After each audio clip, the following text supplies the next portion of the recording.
banyak sekali. Tidak hanya sedikit, banyak. Ya, misalkan di bidang yang sama dengan saya saja, toko komputer. Itu yang kita jual itu jelas produk bagus karena itu sudah produk internasional ya. Misalkan produk SP, Asus, Lenovo, itu kurang bagus apa produknya? Itu bagus-bagus semua. Tapi produk bagus itu tidak menjamin bahwa kita bisa berjualan. Itu. Nah, lalu apa yang perlu kita persiapkan? Yaitu sebenarnya kita itu bisa membuat ini, membuat apa namanya? Membuat penilaian terhadap barang kita sendiri. Misalkan seperti ini penilaiannya. Produk bagus, persepsi biasa. Ya. Produk biasa, persepsi bagus. Produk bagus, persepsi bagus. Nah, kalau produk bagus, persepsi biasa, mungkin di awal dengan berbagai marketing yang luar biasa, ini trennya akan bagus ya.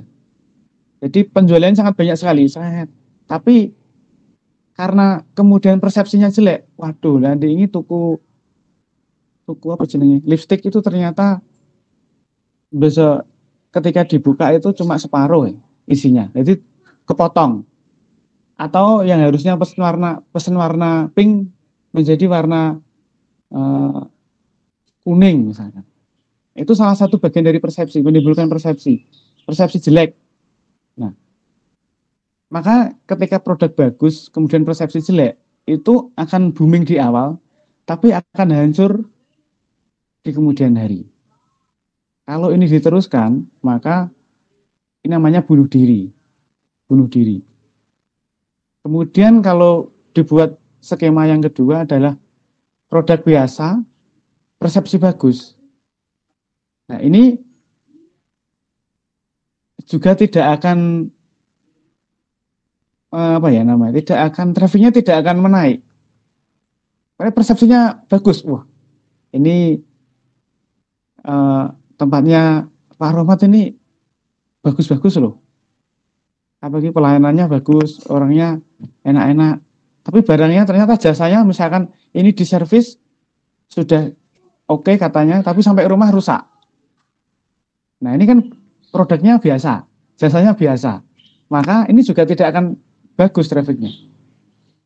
Nah yang PR kita adalah bagaimana membentuk, mengkondisikan atau mempersiapkan produk yang bagus, persepsinya bagus. Nah ini yang akan menjadi profit nanti ke depan. Bahkan tugas kita adalah bagaimana membuat customer ini antri untuk membeli kita, gitu loh. Antri. Ya. Bayangkan kalau customer antri membeli di tempat kita itu bagaimana? Kan luar biasa. Ya. Nah ini PR-nya, membuat customer antri. Lalu apa yang perlu? Ini on semua ya. Ini karena ilmu ini menurut saya penting ya, karena pengalaman saya. Ini dari 96 ini on semua nih ya. Halo. Pak. So, on Mbak. Karena iya. Siap. Karena menurut saya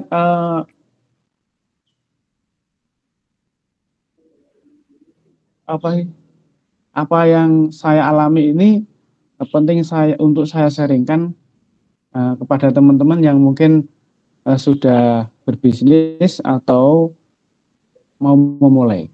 Nah, nanti untuk diskusi bisa dilanjutlah nanti untuk waktu diskusi. Nah ini.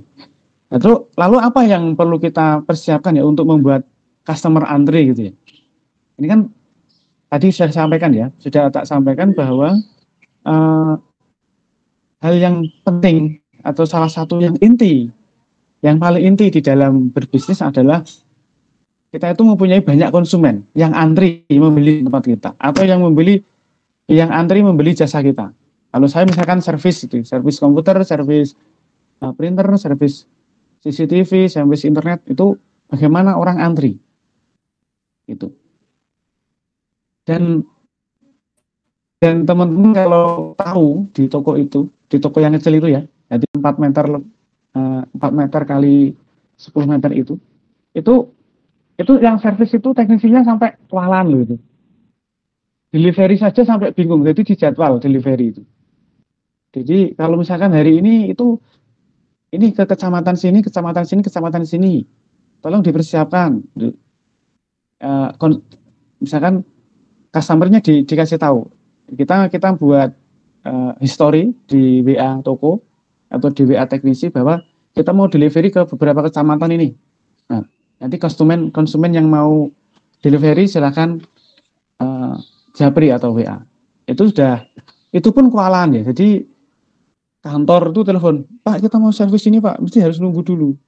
Dan nanti paling kepala tokonya, kepala kantornya telepon saya, karena nggak ditanggapi kan. Pak ini kita butuh cepat lah itu sampai kewalahan. Nah, makanya kenapa ini penting, yang ingin sedikit saya sharingkan itu membuat customer antri seperti ini. Nanti indah. Jadi kita nanti lama-lama bisa menjadi entrepreneur beneran ya. Kan kalau di Robert Kiyosaki kan ada kuadran itu ya. Jadi bagaimana saat menjadi employee, self employee, terus kemudian entrepreneur dan investor. Saya mau tanya ke yang sudah punya bisnis tadi ya. Kira-kira saat ini dalam tangga apa ya? Kan sudah entrepreneur. Atau bisnis operator.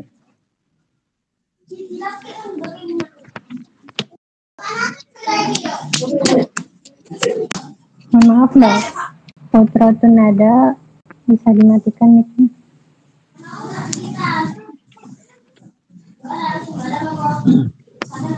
Mbak Putra Tunada. Ya. Kita lanjut. Saya cuplik sebentar untuk masalah yang autopilot ya.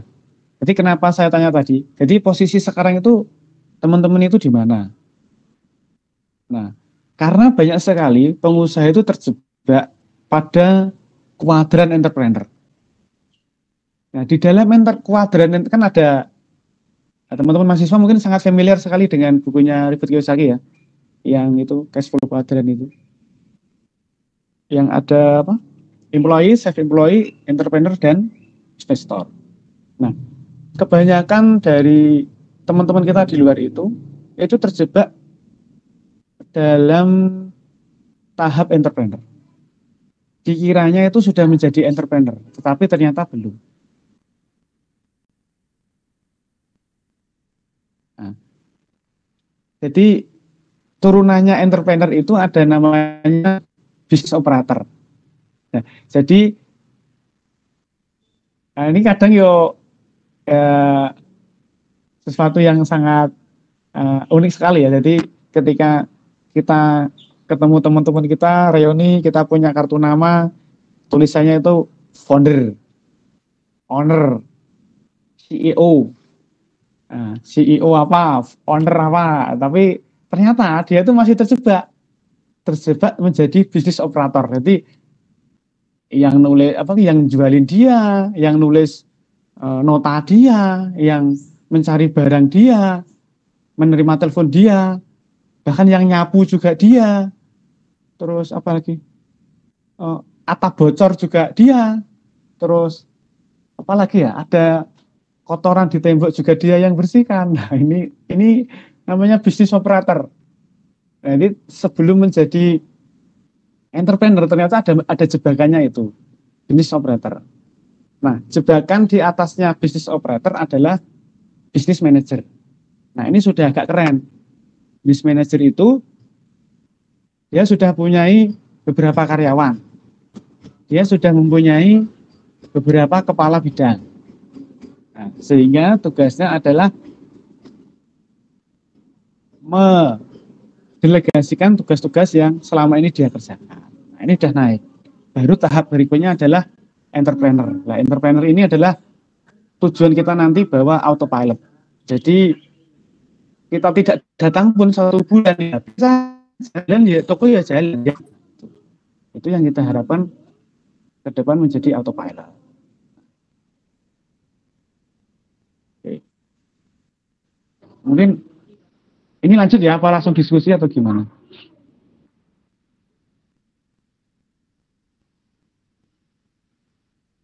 Gimana? Diskusi apa lanjut? Saya ngomong-ngomongnya. Lanjut dulu Bapak. Lanjut ya. Oke. Tadi kita kembali ke bagaimana menciptakan customer antri ya. Nah, kita lanjut lagi yang customer antri. Nah, ada ini sebelum masuk ke situ, apa sih yang harus kita siapkan untuk membangun bisnis yang profit dan autopilot?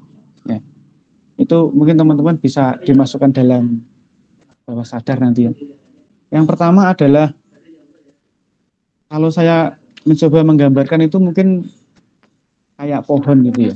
Jadi di situ poinnya ada akar, ada batang, ada ranting, ada daun, ada buah.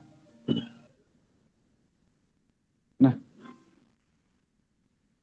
daun ini kita ibaratkan adalah strategi menarik konsumen, mendatangkan konsumen. Nah, itu ya.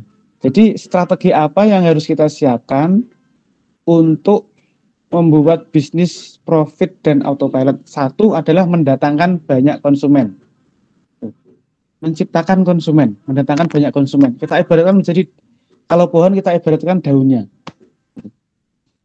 Daunnya. Ini Mas Narno di mana ini? Pak Narno di mana ini? Hilang loh.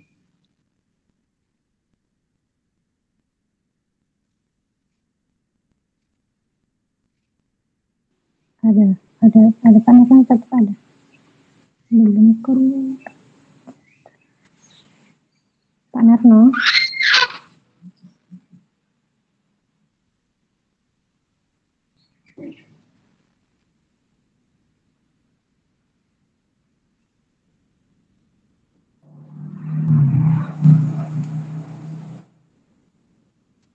Mungkin masih di kamar mandi. Ya ya.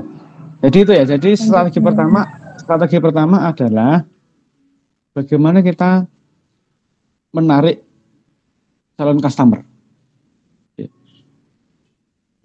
Menarik calon customer.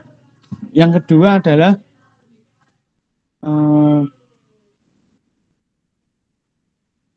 mengkonversi calon customer ini sehingga mau membeli barang dan jasa kita.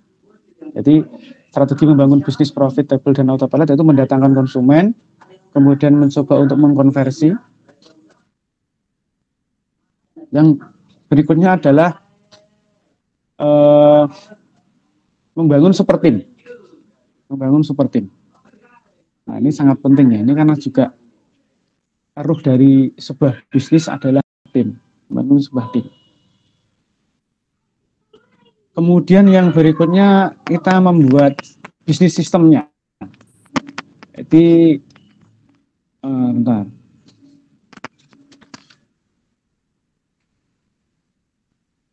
Bisnis sistem. Kita membuat bisnis sistem bisnisnya. Jadi kan bisnis itu harus tersistemasi. Nah, kemudian yang keberapa? Yang keempat ya. Yang keempat adalah check and monitoring.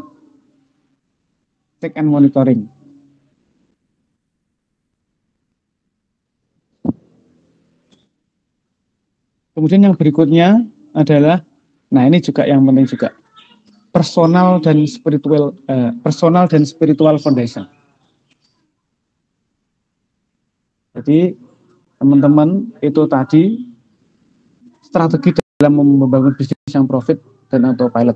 Satu, mendatangkan konsumen. Dua, bagaimana kita mengubah calon konsumen ini yang antri tadi untuk memastikan untuk membeli barang dan jasa kita. Yang ketiga adalah membangun super team. Yang keempat adalah cek dan monitoring. Yang kelima adalah ada sistemasi bisnis tadi ya, ada sistemasi bisnis. Yang berikutnya adalah